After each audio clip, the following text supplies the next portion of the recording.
Everything we've talked about in this series, the chasing, the running, the obsession, the walls, it all exists because of the absence of one thing. Not the right person, not better luck. One specific internal state. Secure attachment. And today, for the first time, we're going to show you exactly what it looks like. Here's the first thing we need to clear up. Secure attachment is not what most people think it is. It's not a relationship without conflict. Securely attached couples fight, sometimes intensely. It's not a relationship without distance. Secure people take space, have separate lives, go quiet sometimes. It's not a relationship without doubt. Even securely attached people have moments of insecurity, fear, uncertainty, and is absolutely not boring. This is the biggest myth. People who've lived in anxious or avoidant patterns often describe secure relationships as feeling flat.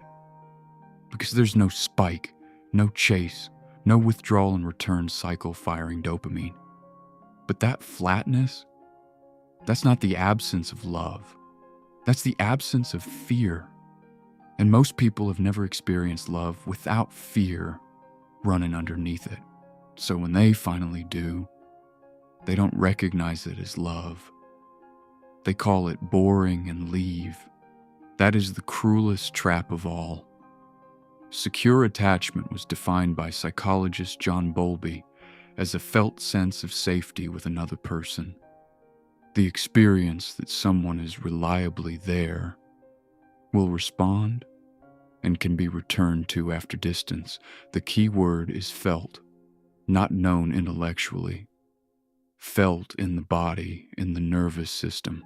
It's the difference between knowing your partner loves you and actually feeling safe when they're quiet for a day. Secure attachment operates on what Bowlby called the secure base principle. When you have a secure base, a person whose reliability is internalized, you can explore freely, take risks, be vulnerable, face hard things, because you know there's somewhere safe to return to. Think about how children with secure attachment play. They wander, they explore, they fall. They come back to their parent, get regulated, and go again. They're not clinging. They're not frozen.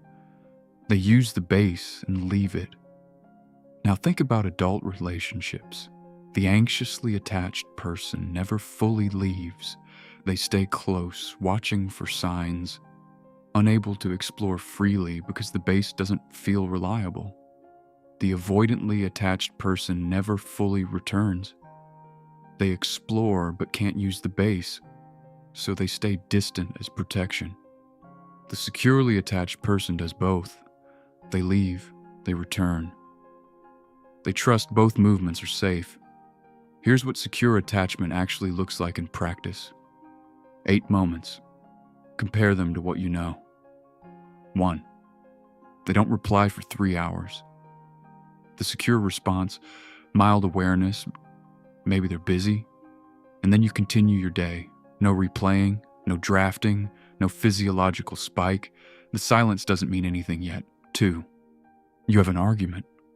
In insecure attachment, a fight feels like the beginning of the end. Evidence you're incompatible, proof they'll leave. In secure attachment, an argument is a problem. Specific, contained, solvable. You fight about the thing, not about whether the relationship survives.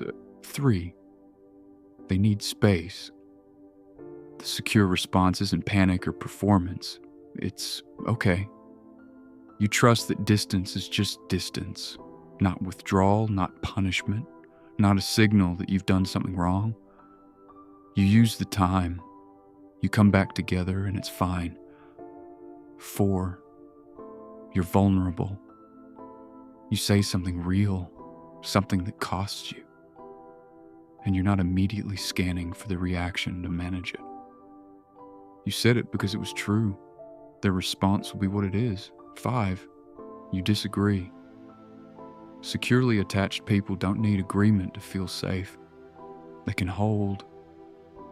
I see it differently from you, and I'm still here. 6. You feel lonely in the relationship. Briefly, genuinely. The secure response isn't to spiral or perform distance. It's to say, I've been feeling a little disconnected. Can we talk? And mean it without it being an accusation. 7. They're going through something hard and they pull inward. The secure response isn't to take it personally or amplify it. It's to offer presence without demand. I'm here when you're ready, and mean it. 8. Things are good, really good. And the secure person doesn't wait for it to end, doesn't test it to see if it's real, doesn't self-sabotage because the calm feels suspicious. They let it be good. They inhabit it. The question everyone asks at this point, can I get there if I didn't start there? The research is clear and it's hopeful. Attachment style is not personality. It's not fixed. It's a pattern of expectation built from experience, and it can be rebuilt through new experience. Earned security is what researchers call it when someone develops secure attachment in adulthood despite an insecure childhood. And the two pathways are well documented. 1. A consistently secure relationship.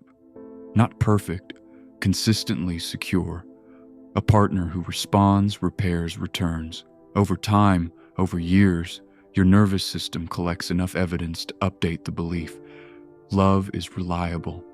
This person stays. 2. Therapy that targets the attachment narrative.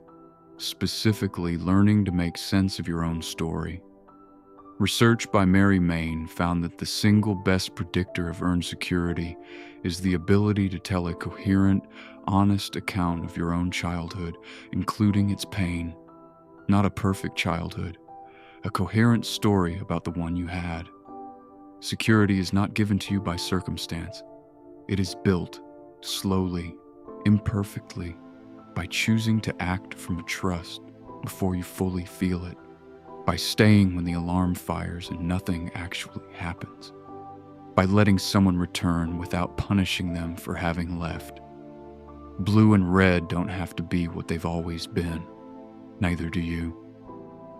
5 videos: the dopamine trap, the avoidant wall, the anxious alarm, the trap they build together, and now, what's on the other side?